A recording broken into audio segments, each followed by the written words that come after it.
SSC ফলের ভিত্তিতে এসএসসির রেজাল্ট প্রস্তুত করবে শিক্ষা বোর্ডগুলো, এমনই নির্দেশনা দিয়েছে শিক্ষা মন্ত্রণালয় থেকে।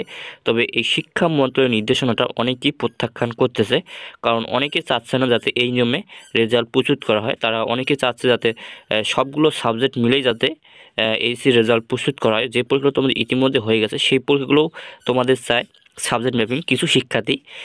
সেক্ষেত্রে এটা তাদের এই কথাটা অযৌক্তিক, কেননা এইচএসসির যে পরীক্ষাগুলো ইতিমধ্যে হয়ে গেছে সেই পরীক্ষাগুলোর খাতা তো শিক্ষা বোর্ড নইতে ফেরত দিতে পারবে না। সেক্ষেত্রে সেই পরীক্ষার খাতাগুলো মূল্যায়ন করে যে নম্বরটা আসবে তোমাদের সেই নম্বরে দেওয়া হবে।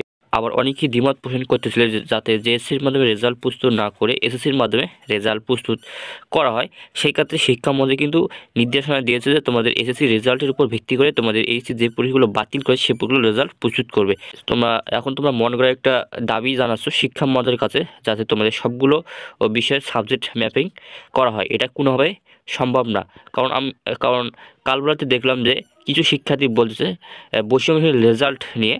তারা বলতেছে এসএসসির ফলের ভিত্তিতে এইচএসসি পরীক্ষার রেজাল্ট প্রস্তুত করলে এটা একটা বৈষম্য সৃষ্টি হবে, এমন কিছু শিক্ষার্থী এই কথাগুলো বলতেছে।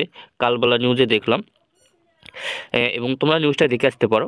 এখানে তারা মন গড়া দাবি জানাচ্ছে যাতে তাদের সবগুলো মিলিয়ে যাতে তাদের সাবজেক্ট ম্যাপিং করা হয়। এটা কোনোভাবে সম্ভব না। তারা সিলেট বোর্ডের কথাও বলেছে, যেখানে সিলেট বোর্ডে 3টা পরীক্ষা হয়েছে। সেক্ষেত্রে তাদের পরিস্থিতির কারণে এই পরীক্ষাটা কিন্তু শিক্ষা বোর্ড নিতে পারে নাই, কারণ বন্যার কারণে সেই পরীক্ষাগুলো নিতে পারে নাই। সেক্ষেত্রে তো এখানে শিক্ষা বোর্ডের কোনো কারণ নেই। এখন কিছু কিছু জেলায়ও কিন্তু পরীক্ষা হয় নাই। আবার কারিগরি এবং মাদ্রাসা বোর্ডেও কিছু পরীক্ষা হয় নাই। এরা একটু বেশি অ্যাডভান্স পাবে। এটাই এমন না যে এখন শিক্ষা বোর্ড চাইলে কিন্তু সেই পরীক্ষাগুলো নিতে পারবে না, কারণ তারা পরিস্থিতির শিকার হয়েছে, তাদের বন্যার কারণে সেই পরীক্ষাগুলো নিতে পারে নাই। এখন কিছু শিক্ষার্থী মন গড়া একটা দাবি জানাচ্ছে তারা যাতে বৈষম্যহীন রেজাল্ট না হয়, সবাইকে যাতে একসাথে মূল্যায়ন করা হয়। তো তোমাদের বলি শিক্ষা বোর্ড যেভাবেই সাবজেক্ট ম্যাপিং করুক না কেন একটা বৈষম্য থেকেই যাবে, কারণ এসএসসির মাধ্যমে এসএসসি ফলের ভিত্তিতে তোমাদের এই পরীক্ষার রেজাল্ট প্রস্তুত করবে। এটা নিয়ে কিন্তু অনেক শিক্ষার্থী সন্তুষ্ট, তবে কিছু একপক্ষ শিক্ষার্থী এটা নিয়ে সন্তুষ্ট না, কারণ চায় তাদের যাতে সবগুলো সাবজেক্ট মিলে যাতে সাবজেক্ট ম্যাপিং করা হয়। এটা কোনোভাবে সম্ভব না, এটা তাদের অযৌক্তিক। তবে তোমাদের যে আন্তঃশিক্ষা সংসদ শিক্ষামন্ত্রী যে প্রস্তাব পাঠিয়েছিল যে এসির 25% এবং এসির 75% নম্বরের সমন্বয়ে এই এই সাবজেক্ট ম্যাপিংয়ে চাই তোমাদের যে এসএসসি ফলের ভিত্তিতে যে তোমাদের এই সাবজেক্ট ম্যাপিং করা হবে, এই সাবজেক্ট ম্যাপিং কিন্তু অনেক শিক্ষার্থী একটা ভালো রেজাল্ট করবে। কারণ তোমরা 2022 সাল এসএসসি পরীক্ষা দিয়েছো, সেক্ষেত্রে কিন্তু তোমাদের 22 সালের এসএসসি পরীক্ষা কিন্তু অনেক শিক্ষার্থী ভালো রেজাল্ট করেছিল।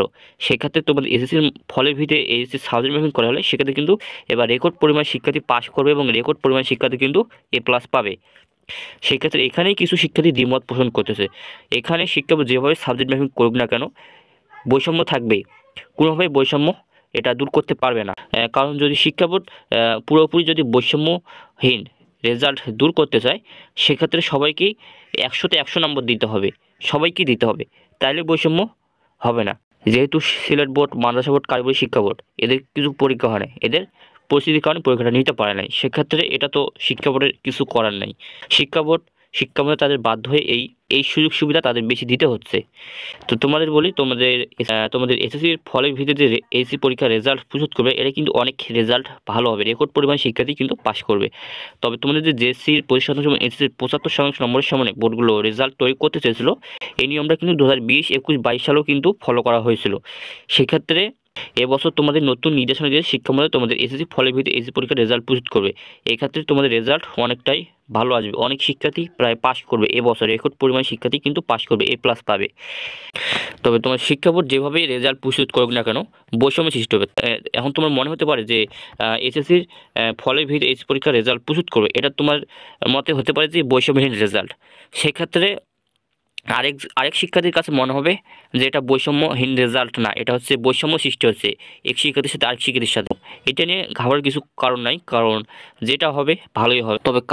তবে কালবেলার যে শিক্ষার্থীগুলো দাবি জানাচ্ছে তাদের দাবিগুলো অযৌক্তিক, কারণ এই দাবিগুলো শিক্ষা বোর্ড কোনোভাবে মানবে না। কারণ তাদের মন গড়া দুইটা দাবি জানাচ্ছে, তারা দাবি জানাচ্ছে যে যাতে তাদের সবগুলো সাবজেক্টের এইচএসসি সাবজেক্ট ম্যাপিং করা হয়, ম্যাপিং করে রেজাল্ট দেওয়া হয়। এগুলো তাদের একটা মন গড়া দাবি তারা জানাচ্ছে, এটা কোনোভাবেই শিক্ষা বোর্ড কিন্তু মানবে না।